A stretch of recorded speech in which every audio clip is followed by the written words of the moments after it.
everyone. This is Jenny Parks at MEC. It's actually a very sunny day in Minneapolis, so you don't have to feel sorry for me being here in the great North Woods. But welcome to our webinar. It's been a while since we've done one, so I am excited to see a lot of folks on the list who've been with us before. Thank you for paying attention to SARA and to your state authorization obligations and joining us today to find out how to improve your websites. We are recording this, so this will be posted afterwards. We have Mary Robertson and Emily Jacobson here helping me at MEC. They do a great job.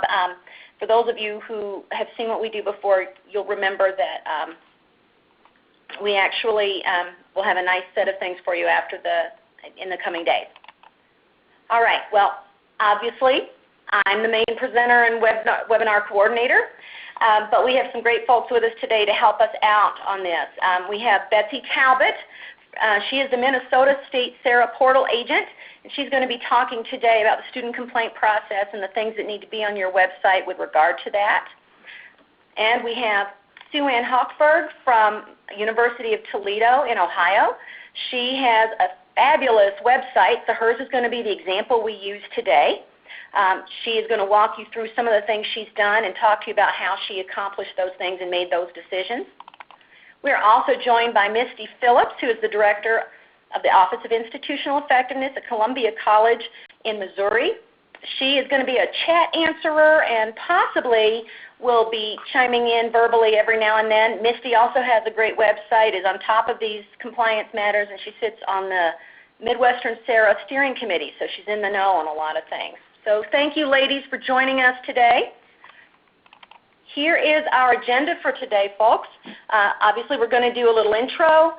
We're going to talk about what needs to be on your website with regard to SARA participation, what needs to be on your website with regard to the student complaint process, which is also part of being compliant with SARA, but it's more important even than that. And part 3, what needs to be on your website with regard to professional licensure disclosures, and then we're just going to go through some other website best practices that, again, they might be broadly applicable, but they do make it better for your students, and it also enhances your ability to meet their needs under SARA. And then finally, the last 10 to 15 minutes will be comments and questions, and you will type those into us on the chat feature, and we will answer them both in writing and in verbal form. I did, before we get started, want to offer one caveat. No website is ever perfect, and they all are in a continuous state of improvement. Please don't feel, it'll be hard not to feel frustrated sometimes because we all work in compliance, and that makes us feel, at least it always made me feel hopeless and frustrated sometimes. But if you keep your eye on the idea of continuous improvement, that really helps. It also helps if you're not afraid to borrow ideas from others and seek their advice. And I know the folks who are with us today definitely have borrowed their ideas from others, and we're all here to help each other. And don't let the perfect be the enemy of the good. Don't let it be so overwhelming that you don't even make some of the small changes. Even just making sure all the links work moves you further toward an improved website. So anyway, with that in mind, we are going to get started with a little introduction here. Well, why is that website so important? You might think this is something we don't need to delve into, but I think it's important to have a reminder, especially if you're going to be sharing this with anyone at your institution who might be saying, well, why do you need those resources, and why do you need that time to get that done? Well, we all know that institutions use their websites looking outward. It's a great marketing tool. It's the way the world finds them. And we also know it's a great communication tool, again, both internal and external. It's the way that the people within the organization keep track of things internally.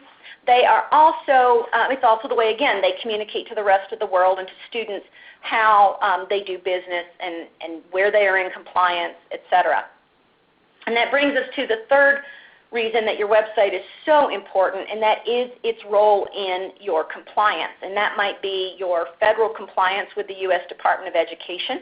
As you well know, we won't talk about them today, but there are requirements of your website based on your participation in the Title IV program, obviously with state authorization, all sorts with military education, all types of things. Your website is a major compliance tool. Also, depending on your state regulations, there will be things that the state in which your institution is domiciled will have some requirements for your website. Obviously, your accreditors have requirements, and further down the list, and the newcomer to the game, is SARA. SARA does have some specific requirements for the things you need to do on your institutional website. More specifically, really the three things for SARA compliance that you need to make sure you're attending to on your website is, first of all, that students understand the SARA student complaint path and that there is a link to that path on your website. We will have a whole section on that, so we won't go into that anymore right now. You need to have appropriate information about professional licensure programs, especially for out-of-state students who might live in a different state than the institution, who will live in a different state than the institution, and therefore you run into some complications and some required elements there of compliance with regard to letting them know where they might or might not be able to seek licensure when they are completed their education. And then there's CRAC guideline compliance. When you apply to participate in SARA, as you well know, you agree to abide by the CRAC guidelines. There are 9 of those, and when you look at those guidelines, there are those little bullet points underneath that are good examples. Well, many of the examples of the types of things you can do are ways that you can offer information and access on your website that helps make your online education practice a better one. So we will go through a number of these things today. I hope you also noticed that we gave you a checklist. When I started putting together this checklist in ways to improve and have best practices for your website, I realized we couldn't cover each one of those elements in this webinar, but please make sure that's something when you are accessing the slides today or in the future that you also are accessing the checklist. And then if anyone sees something on the checklist that I might have forgotten, let me know. I know there will be things on it that, that can be added. So thank you for that. Again, continuous improvement. I'll be happy to borrow from you. So moving on, in our first section here, the information that you need in order for your website to be compliant with SARA is the first thing we're going to talk about. And the first thing, and this is less about compliance than just about student service, but this really helps. You have to make sure that your students can find you. If you will recall, when you get the notice that you've been accepted as an institution to participate in SARA, one of the things you get is a logo you can put on your website. I highly encourage folks to put this logo on their state authorization page, their distance education pages, even on the pages of any of the programs that offer distance programs, distance education programs, because it's that little, almost like a good housekeeping seal of approval. You've taken the step as an institution to make sure that this is one more way you're meeting the needs of students.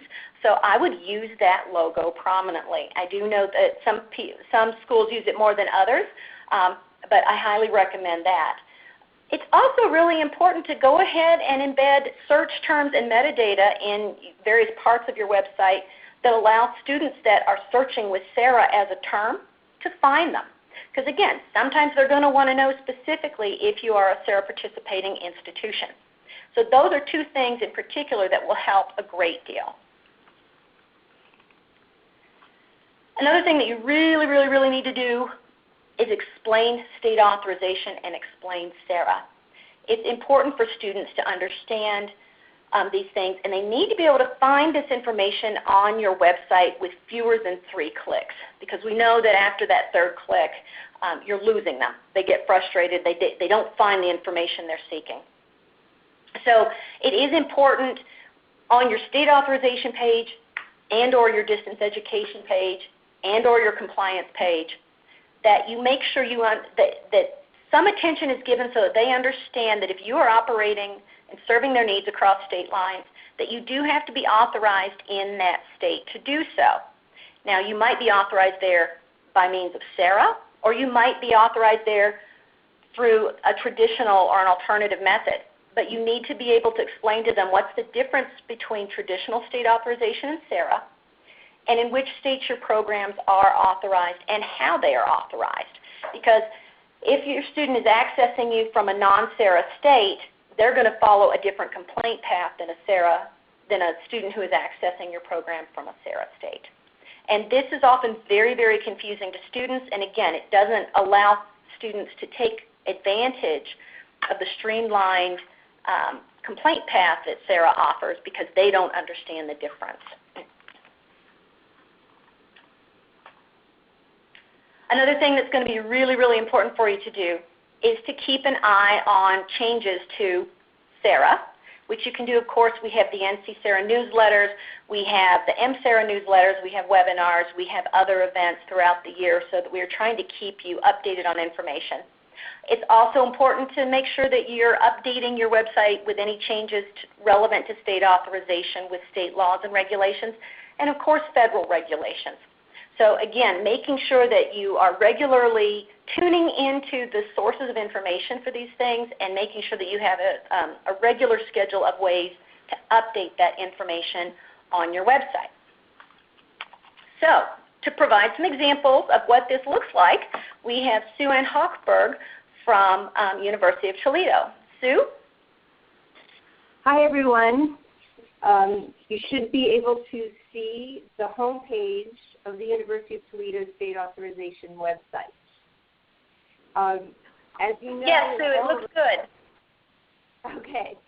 I wanted just to point out to you that because we have so much information for the students, we created a dashboard up on the top.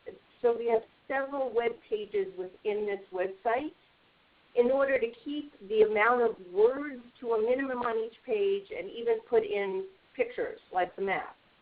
So this is the home page, and we do start off with a basic definition of what state authorization is. We go into more detail if anyone's interested in the FAQ page, which we'll get to later. And then we talk about the fact that we are a member of SARA, both as a state and an institution, and did put the hyperlink to NC-SARA right there, so that if people are interested in knowing more about NC-SARA, they can just click on that and get to that site, and it opens in a new window so they can just close out and come right back. When SARA defined distance education to include campus-based courses with out-of-state educational experiences, we didn't want people to be confused. We got great feedback from academic deans and associate deans and faculty members that said, we need you to somehow delineate that this applies to us. So just within the page, this just takes you down to the bottom or the middle. It differentiates a little bit between online courses and programs and courses with campus-based programs with out-of-state activities. And again, we say that all of our programs and courses are available to students in all SARA states. We do have this disclaimer in here to check with the program director if you reside or plan to be educated in Florida, Massachusetts, or California. We do not currently have any restrictions for those activities in those 3 states, but we still think it's a good idea to check with the program director, and they are very good about keeping in touch with me if they have any questions. The second page, just immediately I want to show you, is a state status page, which is a great resource if people, whether they're students or faculty, have a specific question about a specific state. And again, we start by saying that we're able to enroll residents from SARA states in all programs and all on-ground activities. We do keep information in, for example, in Alabama, which happens to be the first listed, that has other requirements that they want listed regarding education and nursing. Another thing that we did on the state status page is we have the complaint information listed here. We do have a complete page which hyperlinks back to here. But you can see if it's a SARA state, they'll get a pop-up right there that explains the process, and then in Ohio, it's Matt Xline, and that goes right to his email address. So any state you want to have information on, I'll take you to the non-SARA state, one of the non-SARA states, which is Florida. And this, again, we're not It tells us our status here, and we are allowed to enroll people in all of our programs, but we do have hyperlinks that will take them straight to the college complaint procedure information at the Florida Education. In a new window, all you have to do is close and you're back. So those are the two pages I would show you initially speaking to. One thing I do want to say is the UT Online hyperlink, and this speaks to the CRAC. For current online students, the help desk, student services, state authorization information is all right here on the menu. If you're a prospective student interested in an online program, you hit online programs, programs of study, and that'll get you to all the programs that we have at the university. Again, in a new window, you want to cut back, and you're back to the home page. Okay, what is it? And that's what I have for that for right now. Okay. So this is Jenny. Sue, I think there's a question for you that's asking, how did you compile all of the state complaint process information and links? Would you like to tell us that real quick? Sure. Well, the great thing about SARA is that the SARA complaint process, which we have popped up wherever there is mention of complaints. Let's just go back. We'll go to any of these. So if the complaint is not resolved, if you're a SARA institution and you're dealing with someone in a SARA state at the institutional level, then the student appeals to the portal agency in the home state. The only thing that we did for that is give the Ohio Board of Regents or our SARA portal agency contact information, both via email, address, and phone number. For the three non-SARA states, we have the contact information for those states. So, all right. Thank you, Sue. If people have additional questions, we can come back to that. I know Betsy's going to go into quite a bit of nice detail about the complaint process. So we will go ahead and move on to the next section then.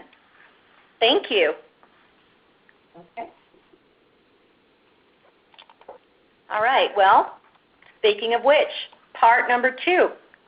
It's really, really important that your website is helpful to students regarding complaint processes, not just the regular one, but the SARA one in particular.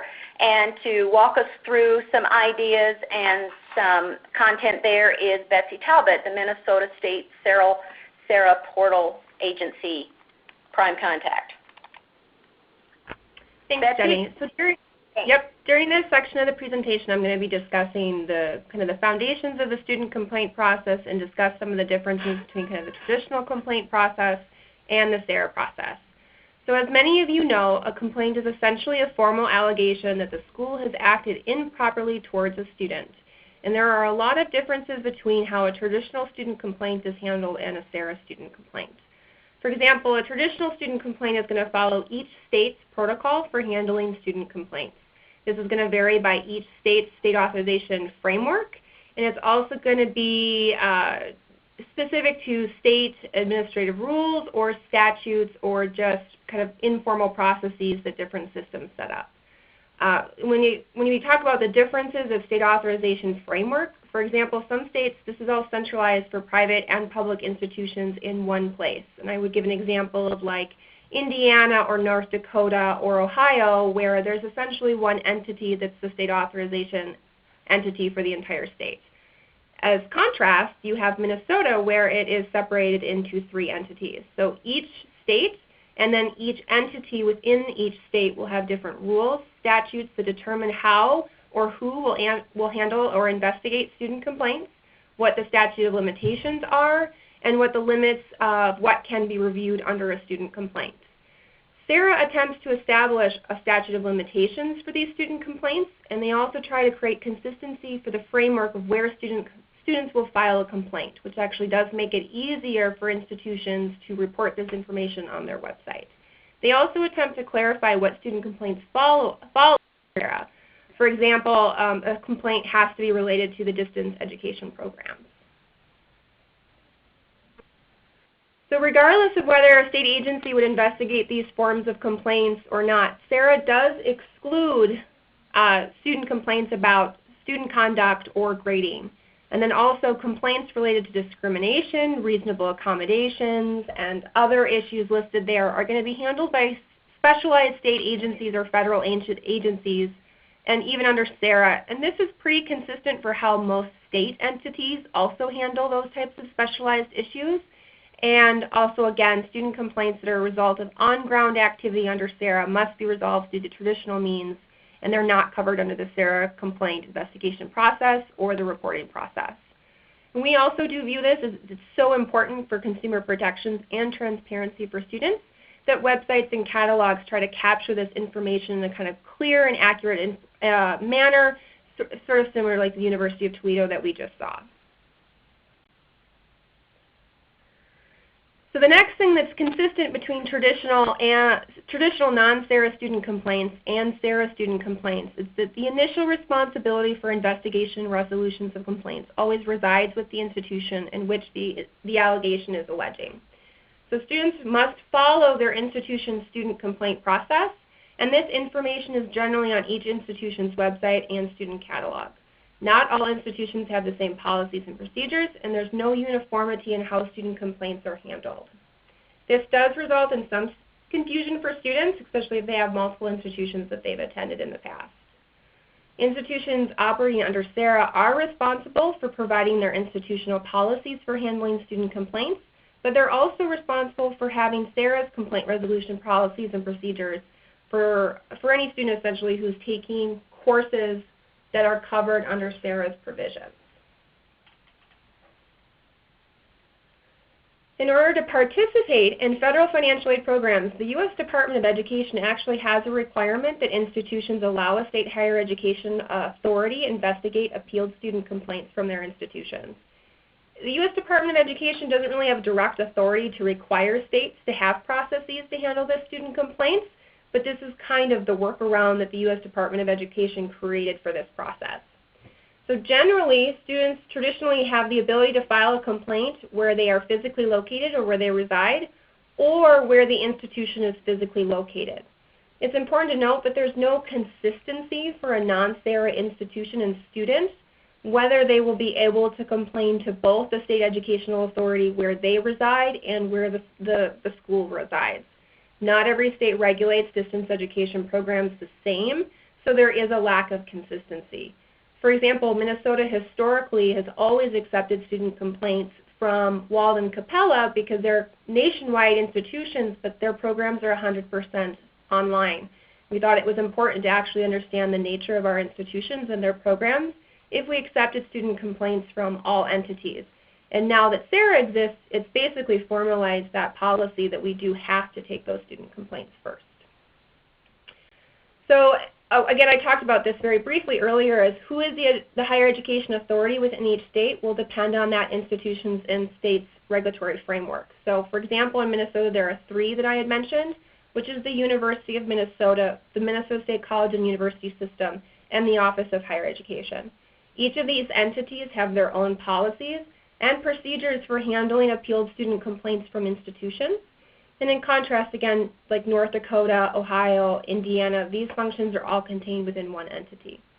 So depending on what type of state framework you had to begin with and the changes that SARA had will impact the type of changes that will be necessary on your website. So it also matters because of what the scope of each entity's authority is to handle student complaints, because SARA tries to make it more clear about what type of complaints you're supposed to be handling under SARA, but that can contrast, for example, of what your state education authority typically handles. So for example, in the state of Minnesota, my office, the Office of Higher Education, we kind of look at our scope of authority for student complaints to see whether the institution deviated from their own internal policies and procedures, whether those policies are deceptive, misleading, or inaccurate, or whether the institution violated any of our core state authorization requirements. We do not question outcomes of student conduct proceedings, for example, but we may verify that the institution followed its own internal policies and procedures during that student conduct process. Student complaints within the state college and university systems of Minnesota then again are covered under a common policy and procedure for student complaints, and then the University of Minnesota has their own different and separate complaint process. And then built in within that, there is a due process requirement for our public institutions, for example, related to certain student conduct procedures. So we basically, in a high level, kind of show that every institution has a different complaint process and procedure, and each state has a different complaint process and procedure. In addition to that, there's no consistency on what authority each state has to require remedial action or negotiate remedies on behalf of students. SARA doesn't change that framework. But what SARA does try to do, I think I missed a slide somewhere. Sorry, guys. Or I forgot that they were in there. So this slide, for example, kind of outlines the SARA complaint process and procedure. But one of the benefits that SARA does is try to create more consistent and uniform guide for students on where they should be filing their appeal, and the communication and the transparency element of where and what students can be doing and expecting for a student complaint process and for appealing it. So this chart on the workflow for student complaints, if a student is covered under SARA, they're supposed to go to the institution, and if it's not resolved by the institution, they're supposed to go to the SARA portal agent where the institution is located. There is also an appeal right. If they're unhappy with that SARA portal agent result, they're supposed to be able to appeal to their home state SARA portal office. Again, this is only for institutions or programs or students that are covered under SARA, but I think it's important to note if you're an online-only institution and you don't have any on-ground components, essentially more likely than not, all of your student complaints will be covered under SARA unless they meet those kind of topic area exclusions like the grading or student conduct, discrimination, or reasonable accommodation issues.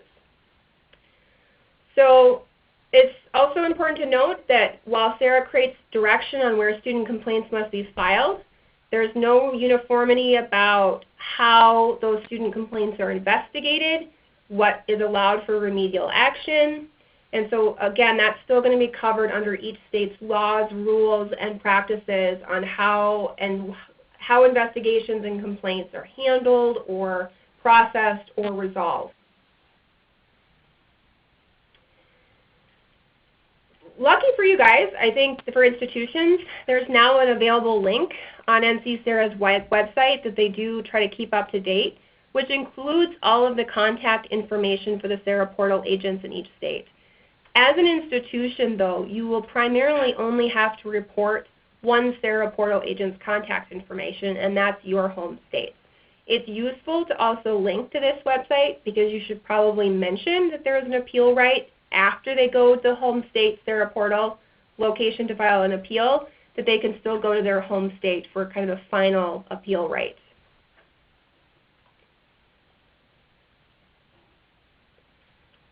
So in kind of how our state, for example, informs students of the complaint process, when we were in Minnesota joined SARA and when our office was designated as the SARA portal agency, we actually had to update our policies and procedures and notifications to students on where and how each entity had the complaint for authority for complaints.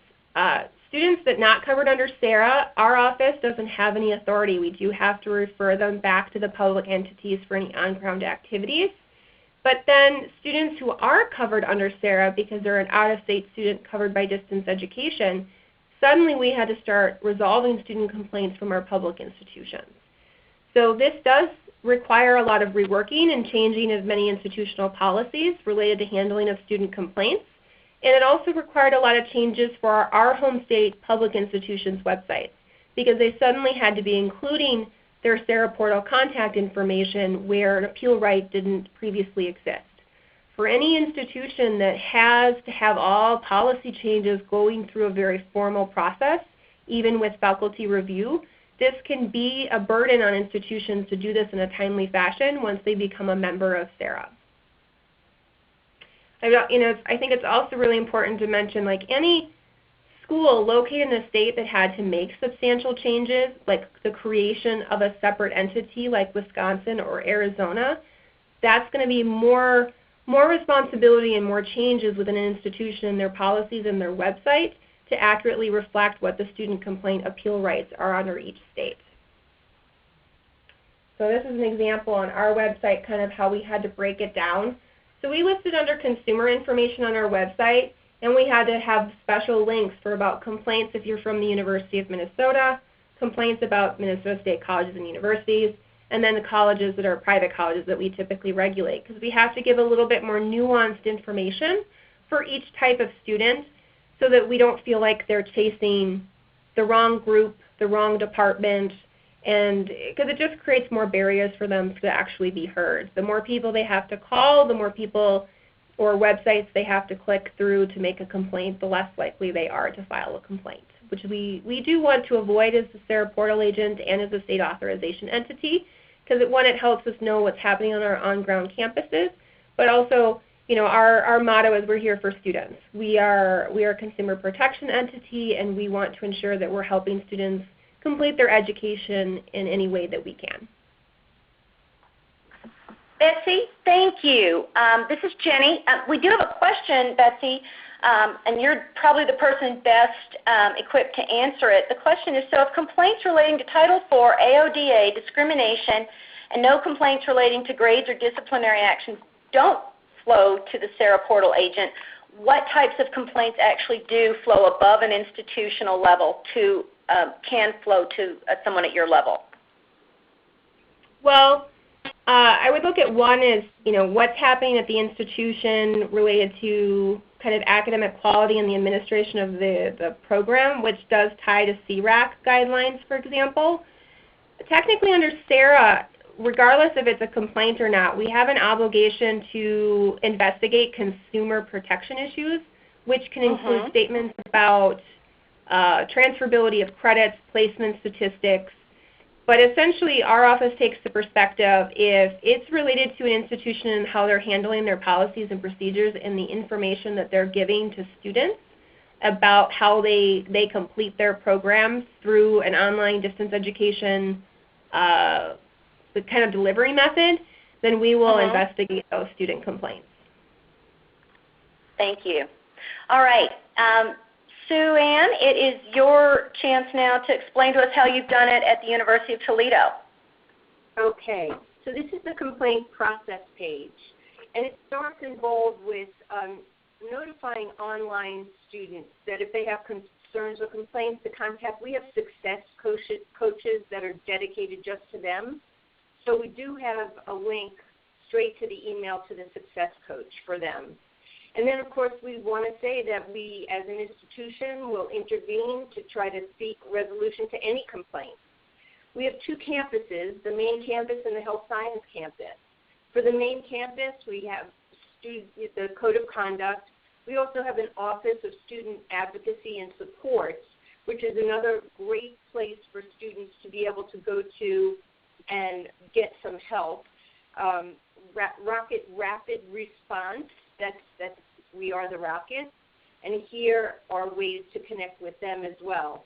On the health science campus, many of the programs have their own student codes of conduct and complaint processes, and we just link them to the college catalog, the appropriate college catalog for them. For other grievances, we also have hyperlinks, for example, to this is all the university policies that apply to students at the university that they could look at. There's academic grievance, registration, etc. For external resources, so if the issue cannot be resolved internally and you're residing in a SARA state, so we hyperlink back to the map. Then SARA complaint process, here it is again. We don't want them to have to go any place other than the page if necessary. And then we did hyperlink this time to the NC SARA Ohio page, which has the contact information on the bottom. That I thought was a way that they could kind of see that NC SARA site has a state-by-state page as well. For Florida, Massachusetts, or California, if you click on that, that will bring you back to the state status page. and they will have the appropriate complaint contact information for that state. One other thing I wanted to show you on this was military, and of course this is the Ohio Department of Higher Education, and our accrediting agency is the Higher Learning Commission. There are special resources for military students, veterans, and their dependents, and so we did list several of those, and all they need to do is click on the hyperlink to get to a specific education complaint system for military students, for example. So I'm trying to go through these quickly and leave questions for the end. So I know we're getting short on time and you have a lot to cover. Okay, thank you, Sue. So this is Jenny. I'm back in the driver's seat here. Sue, I'm going to let you return it to me. Thank you very much. Okay, so moving on from the complaint process on to information pertaining to professional licensure that should be on the website. The first thing to know is what SARA requires.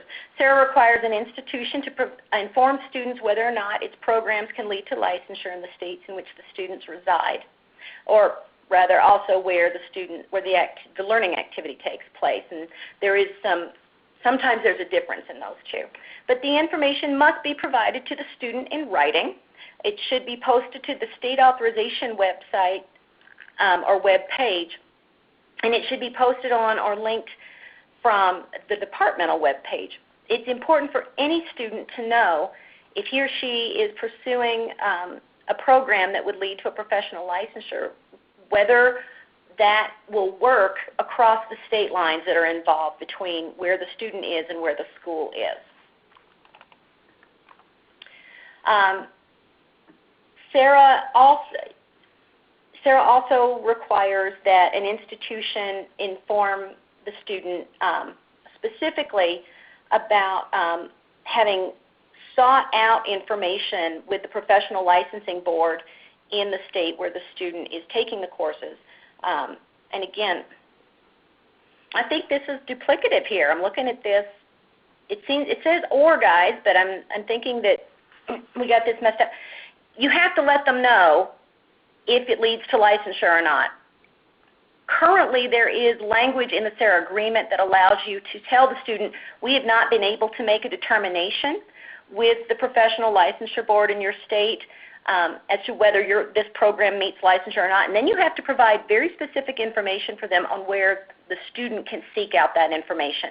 And once again, that needs to be information specifically presented to the student. It can't just be a general piece of information. Now, what you can do is say, here is the link where we house all that information. But there has to be a communication, usually an email, to the student enrolled in that program, letting that student know. So Sue, would you like to show us again how you do that at University of Toledo? Sure. So here's our professional licensure information page, and I should start by telling you that none of our online programs currently lead to licensure. What we decided to do is take all of the programs across both campuses and list them on this page, any of the programs that lead to licensure. But because there are no online programs, what we did is we took a shared responsibility approach, which is to say the first paragraph here is telling anyone who's interested in a program leading to licensure, advanced practice, certification, or endorsement, and those are specific to nursing and education, whether delivered online or face-to-face, satisfy the academic requirements for those credentials set forth by the state of Ohio. Requirements for licensure and or these advanced certifications can vary from one profession to another and from state to state. So we are telling students that if they're interested in one of these programs, and to check with the appropriate licensing body.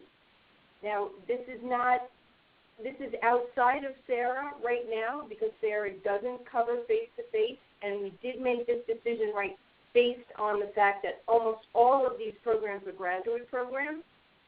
And so, for example, if somebody wants to go to the boards of accountants, we wanted to make sure that the hyperlinks that we did provide are helpful and provide that kind of information to the people that might be interested. But there are some distinctions at UT now because we don't have online programs leading to licensure. I just want to make sure everybody understands that. By the way, in terms of adopting and adapting, this chart format was adopted and adapted from the University of Minnesota. So yes, it's wonderful when we can kind of use each other's great work and adapt it to our needs at our universities. And you're certainly welcome to do that with what I've done. Thank you, Sue. I was hoping you would mention that. Yeah, we should give a shout out to Sandra Eckline at the University of Minnesota. She's really the person I knew who was early on working on this professional licensure information. There's one other thing, I'm sorry, I wanted to add, and sure. That is we have a lot of cross-referencing across the university. So in the College of Graduate Studies, for example, on the prospective student page, you will see professional licensure disclosure and state authorization on their menu, which will bring them back to our page. And for programs that lead, so this is a doctoral program in counseling. They have a little blue, this is our ideal. We want to put a little blue box that says this on all the program pages that lead to licensure, which we're working on. But this is one example. Another example is physical therapy, where right in this bullet, it has the disclosure information. It leads to licensure as a physical therapist and satisfies the credentials set forth by the state of Ohio. Said the same disclosure information as we did the following that, and then this brings them back to our site. So I did want to show you how we have really tried to get around to all the colleges that house these programs and get these cross-referencing hyperlinks onto their program web pages.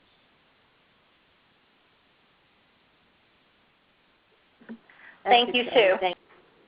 Thank you. Okay, so moving on out of professional licensure, we got a lot of questions about professional licensure, and we can get to some of those in the question and answer period. I also, not all of those will we be able to answer in the context of this webinar, but we will have other places we can send you for that information. We can also have private chats afterwards. Let's move on to other best website practices. So we've had one question come up, which I think is really the one that might be on a lot of people's minds at this point, which is what is the University of Toledo website is platinum. It's wonderful. We don't all have the time and the resources to create a compliant website that is at that level. Where can we go for some guidance on creating a less comprehensive but still compliant and helpful website for students? And I hope I answered that correctly in the chat format, which was that I recommend working with the State Authorization Network folks. Any of you who have or already do work with them, they always have conversations about this type of thing. I also recommend connecting with others in your state or other peer institutions to work on these things together. And just take a look. As Sue Ann just told us, she borrowed the structure of her professional licensure disclosure site from the work done by Sandra Eckline at the University of Minnesota Twin Cities. So there are a lot of ways to do it, and I am very happy to have chats with any and all of you about this if you have questions and you want to get connected with other folks who are doing good work. So that is the brief answer there. All right. But again, some of the easiest things you can do is just to use some general website best practices. We have compiled a checklist here that combine general best practices, but also kind of put them in the context of SARA and state authorization. Again, they're all kind of nested within each other, and they have some overlapping issues there. So I think Sue's going to walk us through a few more of these things that you're going to see highlighted on the checklist and show us how she's done it at University of Toledo. Thanks, Sue. Sure. One of the things that I added was an FAQ page. I got a lot of feedback from both college faculty and deans and enrollment management. There was quite a bit of discussion with them about keeping the main pages as straightforward as possible, and if you really want anybody to learn more about it, create a new page. So based on that feedback, we did create a new page. We just put questions that had come up, and we have more specific and in-depth answers to them. We did that. What if you don't comply? These are all things that, of course, we all think are important, but we put them on a separate page for people that have an interest in really learning more about this. The other thing I would say is a really important thing to do is create a state authorization email address, if possible, at your institution. And so if they want to contact the Director of State Authorization, then I see that come up right here. It goes to that box. It doesn't go to me personally, because we all know that we don't want to keep things necessarily tied to a specific person. So we did that. The other thing I wanted to show you was the faculty and staff resource page. And this is specifically for SARA because we only have 3 non-SARA states. And again, they could go back. We do cross-reference the other pages within the site on every page, so they could always get back to the home page, the state status page. This was borrowed from a medical school association presentation, and I thought it was just a great graphic. And what we do is we have a pop-up here for faculty, so they could really check this out on themselves. If there's an educational activity that occurs outside of the state of Ohio, is the away state a SARA state? And they could find out there by looking at the map. And now I got to come back this way. But let's just say no. Is UT authorized in the away state? Well, they could find out there by going to the state status page, but let's just say no. And then it says UT must be authorized to operate within the away state. Please check with the Director of State Authorization. So we also have an action required in case they didn't get this one. It goes to the same email address. So we did have that there. We also have what SARA does not address and what kind of information I would need from each of the academic departments. And here's just a more information site. I am considering taking the SHIO hyperlink out, but I have it in there for now because it's an interesting site, even though the survey has not been updated since 2012. But I know that the SAN network of the CET and SHIO are working on that as we speak. So those are the 2 pages that I would consider to be very helpful, and they were added based on direct feedback from the academic and staff community.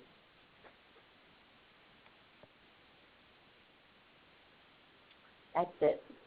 Thanks, Sue. Okay. Well, we have come to the question and answer portion of the webinar. We have about 10 minutes for that. I am going to go through, we have been trying to answer as many chat questions as possible up to this point. We will go through the ones that are still outstanding and answer them verbally at this point. If they're ones we can answer in the context of this webinar. So this is also a time that if you have some other questions or comments, go ahead and put them up there for us, and we will get to it. So I will start here with some of the questions I'm seeing. If none of our programs lead, the question is, if none of our programs lead to professional licensure, are we still required to inform students under SARA? I assume the question being asked is, are we still required to make professional licensure disclosures? No. It's only if you have students accessing your professional licensure program from another state.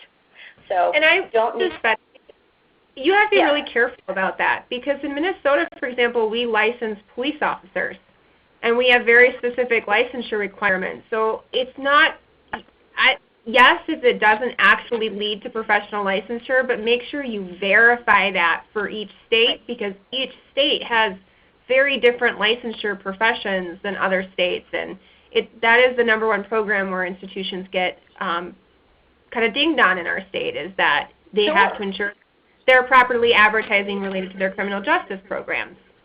This is Misty, and I would agree with that statement, actually, because we have several notices and disclaimers about certain programs that don't lead to licensure, but they're mandated by the state regardless of SARA's requirements as well. So you just need to know, like what she said, what the specific state requirements are. Yes, we have an important reminder here from Mary Larson, who is my counterpart at SRAB. She's the Southern SARA Director.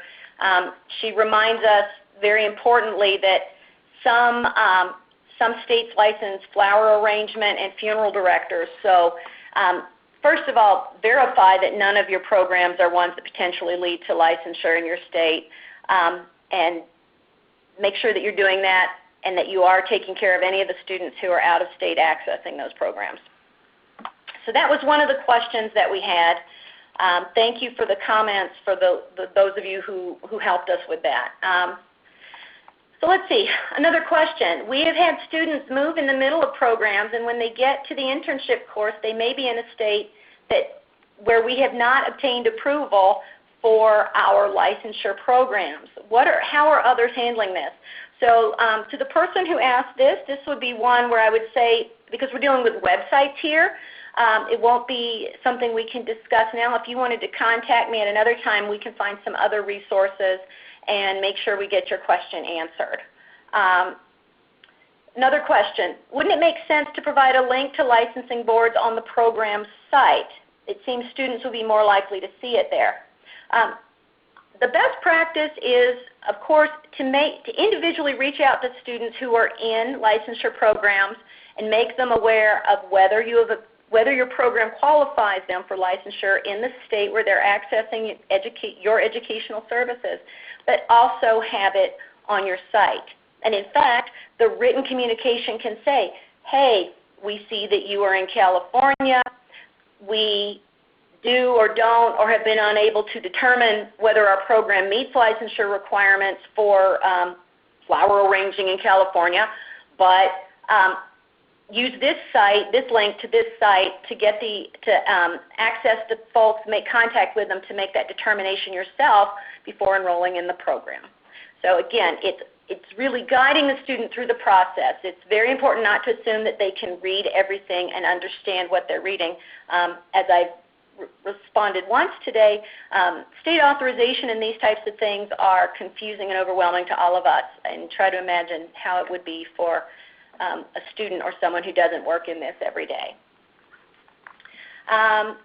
So another question.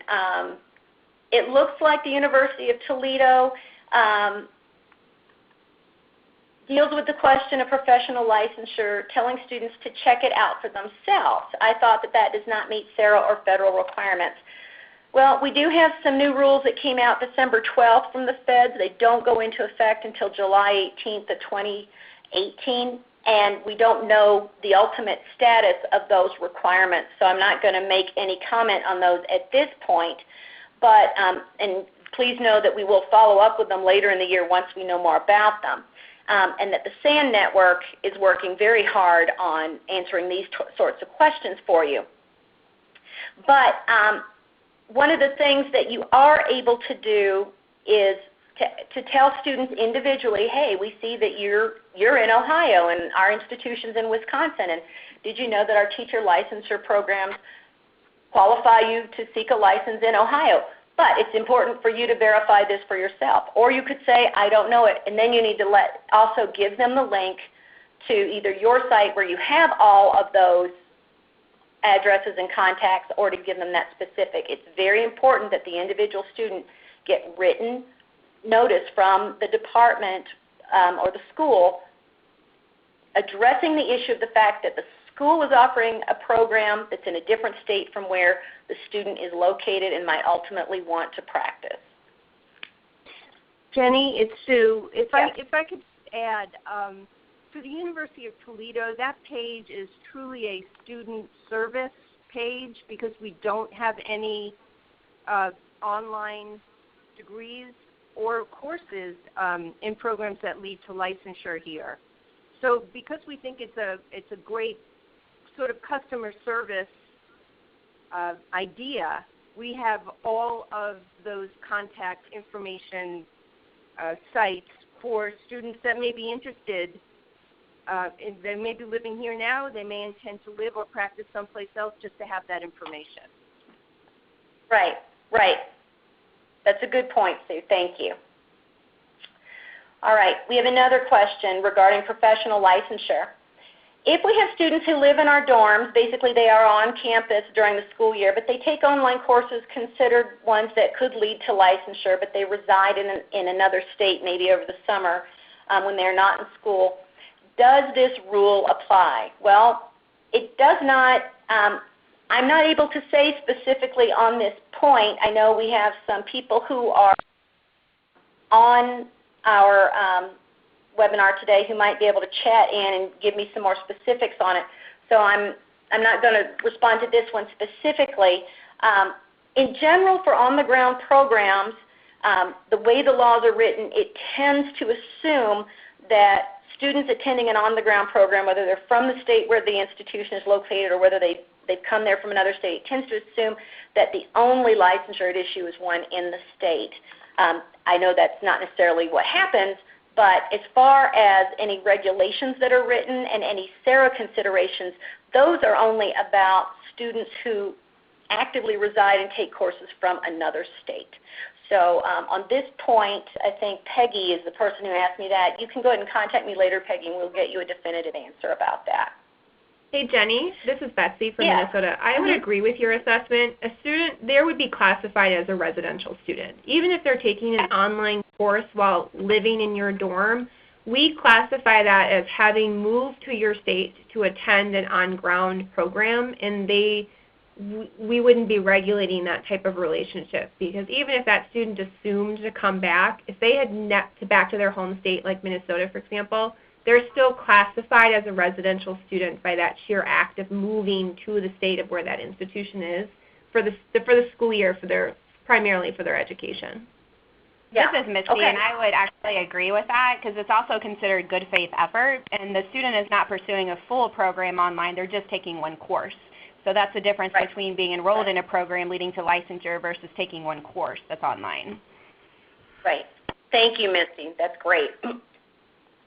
All right, another question we have. Does any of this apply to advanced certification for teachers, for example, if they already have a license or certification? Well, yeah, there are a lot of things, nurses, teachers, actually in a lot of professions where you've had your initial license, but now you're going back for something in addition. Well, that's going to vary by the state. In some states, there are advanced licenses or there are specialist licenses. You're going to have to check, just like you're going to have to check for all your programs, to see if the program you're offering might be one that potentially could lead to a license in another state. All right. So here's a comment. So you need to check with each state to see which programs lead to licensure? Yes. And again, I think as we've said more than once here, the SAN Network, SHIO, WCET, and those of us at the Regional Compacts and SARA, we're always all trying to collaborate to figure out the best way to get this information to folks and keep it updated. It is our sincere hope that we can create some resources for you there.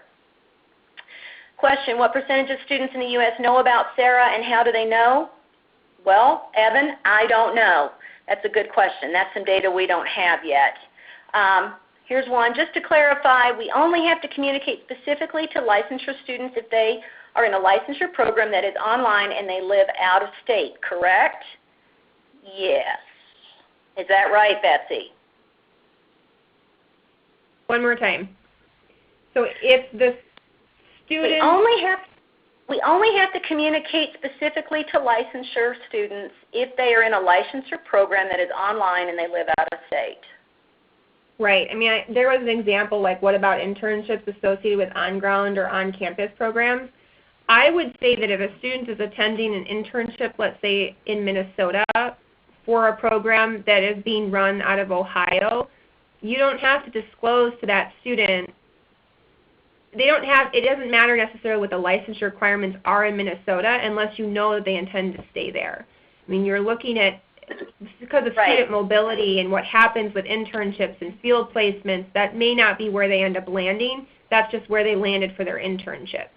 So, you know, you want to, as we know, the larger the institution and the more the state authorization person or the SARA person is from the clinical program chair for a program, it's going to be harder for you to control in the messaging to those students, which is why, like University of Toledo, trying to find one centralized location to provide that information is probably ideal. Okay. All right. Well, we are over our time, but there is a clarification offered here by Mary Larson from SRIB. Thank you, Mary. The question about post-licensure teacher programs, she offered us a great example. She said, for example, in Alabama, all teacher programs are covered by professional licensure, even those after the initial certification and licensure. And Mary Larson also has made some comments here about there are sometimes, okay, if the student is, let's take the example that Betsy was just talking about. The student was just in a residential program in Minnesota. It's a licensure program. If that student does his or her student teaching out of state, for example, that would be a time where you'd have to work with these professional licensure disclosures, and you would have to make the student aware and check that out too. So as you can see, there's a lot more we can be doing here. I'll let you know that the slides are posted. A follow-up email will be sent. And I do have an impassioned plea here from someone saying, help, this is confusing for those of us who are new to SARA. So I will ask Susan, who wrote that, please to give me a call, Susan. I'm trying to do an update and a welcome to SARA, an update of my Welcome to SARA webinar, so we might be doing that soon. So we're happy to help you with that. Thank you. Take care, everyone. Bye-bye.